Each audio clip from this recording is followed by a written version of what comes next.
Namaste, Dandavat Pranam. By the instruction and grace of our spiritual master, Om Vishnupad Paramahamsa Sripad Bhakti Madhava Puri Mahārāja, we are here reading Srimad Bhagavatam. Om Namo Bhagavate Vasudevaya. Canto 4, The Creation of the Fourth Order, Chapter 22, Text 12.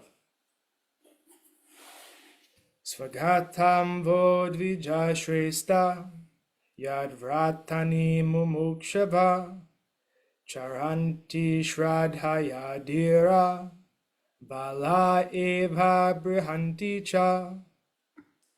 Maharaj Pṛthu offered his welcome to the four Kumāras, addressing them as the best of the Brahmanas. He welcomed them, saying, "From the beginning of your birth you strictly observed the vows of celibacy, and although you are experienced in the path of liberation, you are keeping yourselves just like small children." Purport.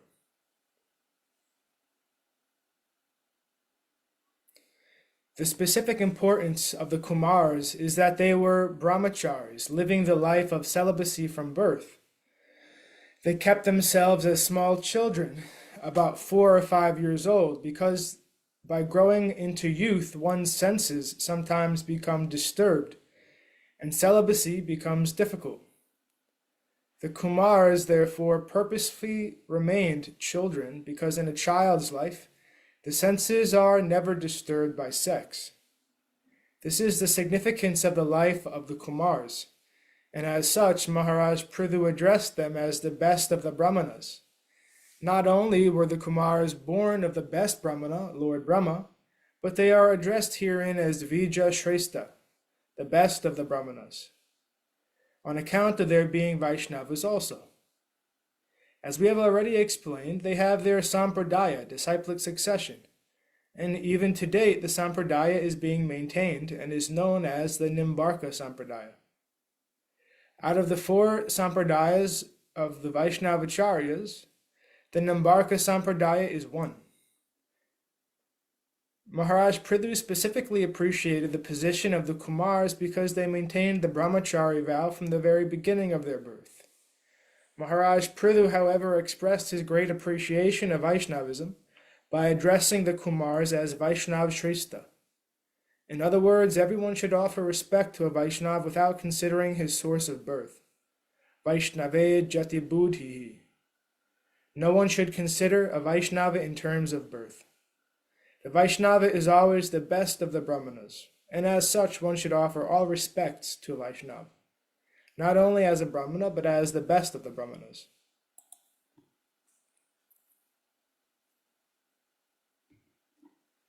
Text 13. Kachinha kushalham nata indriyartartha vedinam yasanna bhapa etasmin patitanam svakarmabhi. Pṛthu Maharaj inquired from the sages about persons entangled in this dangerous material existence because of their previous actions. Could such persons whose only aim is sense gratification be blessed with any good fortune? Purport.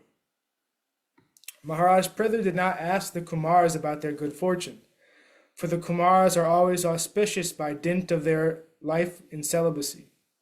Since they are always engaged on the path of liberation, there is no question of ill fortune. In other words, Brahmanas and Vaishnavas who are strictly following the path of spiritual advancement are always fortunate. The question was asked by Pṛthu Maharaj for his own sake, since he was in the position of a grihastha and in charge of the royal authority. Kings are not only grihasthas who are generally absorbed in sense gratification, but are sometimes employed to kill animals in hunting because they have to practice the killing art. Otherwise, it is very difficult for them to fight their enemies. Such things are not auspicious. 4 kinds of sinful activities: associating with women for illicit sex, eating meat, intoxication, and gambling, are allowed for the Kshatriyas. For political reasons, sometimes they have to take these sinful activities. Kshatriyas do not refrain from gambling. One vivid example is the Pandavas. When the Pandavas were challenged by the opposite party, Duryodhana, to gamble and risk their kingdom, they could not refrain. And by that gambling, they lost their kingdom and their wife was insulted. Similarly, the Kshatriyas cannot refrain from fighting if challenged by the opposite party.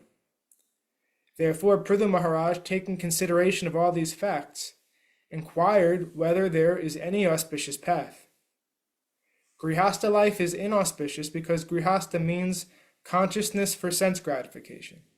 And as soon as there is sense gratification, one's position is always full of dangers. This material world is said to be padam yadvip padam natesham.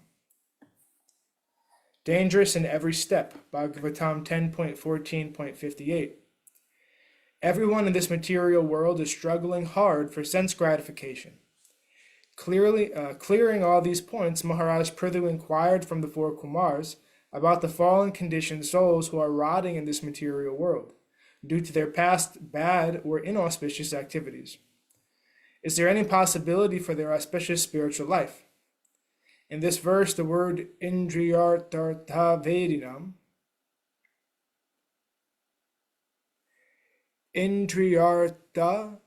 vedinam is very significant. It indicates persons whose only aim is to satisfy the senses. They are also described as patitanam, or fallen. Only one who stops all activities for sense gratification is considered to be elevated. Another significant word is svakarmabhi. One becomes fallen by dint of his own past bad activities. Everyone is responsible for his fallen condition because of his own activities. When activities are changed to devotional service, one's auspicious life begins. Text 14. Bhavatsu kushala prasna atmarameshu nesyate kushala yatra nashanti mati vritaya. Pṛthu Maharaj continued, "My dear sirs, there is no need to ask about your good and bad fortune because you are always absorbed in spiritual bliss. The mental concoction of the auspicious and inauspicious does not exist in you." Purport. In the Chaitanya Charitamrita Antya 4.176, it is said, Vaiti Bhadra Jnana Shabhamano Dharma E Bala E Manda E Shabha Brahma.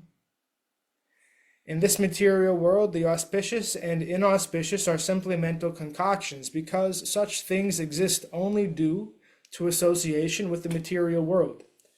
This is called illusion or Atma Maya. We think ourselves created by material nature exactly as we think ourselves experiencing so many things in a dream. The spirit soul, however, is always transcendental. There is no question of becoming materially covered. This covering is simply something like a hallucination or a dream. In Bhagavad Gita 2.62, it is also said, Sangat sanjayate kama.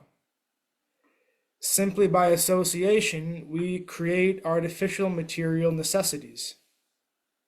Dhyayato vishayan pumsa sangasteshu pajayate.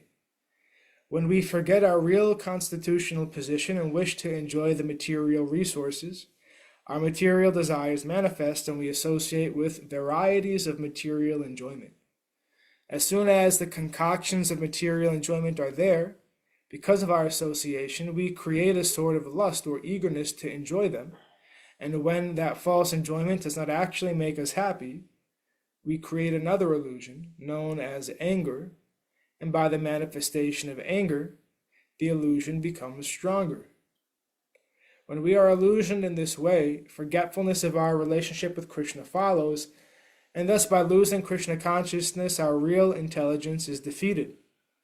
In this way, we become entangled in this material world.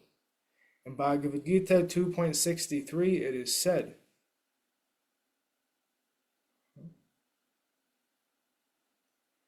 Krodhad bhavati samohat smriti vibhrama Smriti Brahmsad Buddhi Naso Buddhi Nasat Pranasyati. By material association, we lose our spiritual consciousness. Consequently, there is the question of the auspicious and inauspicious. But those who are Atmarama, or self-realized, have transcended such questions. The Atmaramas, or self-realized persons, gradually making further progress in spiritual bliss, come to the platform of association with the Supreme Personality of Godhead. That is the perfection of life. In the beginning, the Kumāras were self-realized impersonalists, but gradually they became attracted to the personal pastimes of the Supreme Lord. The conclusion is that for those who are always engaged in the devotional service of the personality of Godhead, the duality of the auspicious and inauspicious does not arise. Pṛthu Mahārāja is therefore asking about auspiciousness, not for the sake of the Kumāras, but for his own. Text 15. Tadaham kriti vishramba suridho vastapasvinam sampriche bhava etasmin chemha kenanja sabhavit. I am completely assured that the personalities like you are only friends for persons who are blazing in the fire of material existence. I am completely assured that the personalities like you are the only friends for persons who are blazing in the fire of material existence. I therefore ask how in this material world we can very soon achieve the ultimate goal of life. Purport. When saintly persons go from door to see those who are too much materially engaged, it is to be understood that they do not go to ask anything for their personal benefit. It is a fact that saintly persons go to materialists just to give them real information of the auspicious. Maharaj Pṛthu was assured of this fact. Therefore, instead of wasting time by asking the Kumāras about their welfare, he preferred to inquire from them whether he could soon be relieved from the dangerous position of materialistic existence. This was not, however, a question personally for Pṛthu Mahārāja. It was raised to teach the common man that whenever one meets a great saintly person, one should immediately surrender unto him and inquire about relief from the material pains of existence. Therefore, Srila Narottam Das Thakur says, Samsara Vishanhale Diva Nishihi Advale Judaite Na Kainu Upaya. We are always suffering from material pains, and our hearts are burning, but we cannot find any way out of it. The materialistic person can also be called tapasvi, which means someone who is always suffering from material pains. One can get rid of all these material pains only when he takes shelter of the chanting of the Hare Krishna mantra. This is also explained by Narottam Das Thakur, Golokera Premadhana, Harinama Sankirtana, Ratina Janmila Kenetai. Narottam Das Thakur regretted that he did not pursue his attraction for the transcendental vibration of the Hare Krishna mantra. The conclusion is that all persons in this material world are suffering from material pains, and if one wants to get rid of them, he must associate with saintly persons, pure devotees of the Lord, and chant the Maha Mantra. Hare Krishna, Krishna Krishna, Hare Hare, Hare Ram, Ram Ram, Hare Hare. That is the only auspicious way for materialistic persons.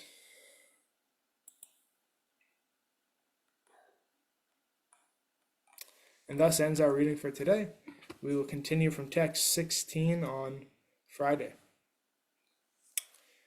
Jai Vishnupad Paramahamsa Sripad Bhakti Madhava Puri Mahārāja ki jai. Jai Vishnupad Paramahamsa Srila A.C. Bhaktivedanta Swami Prabhupada ki jai.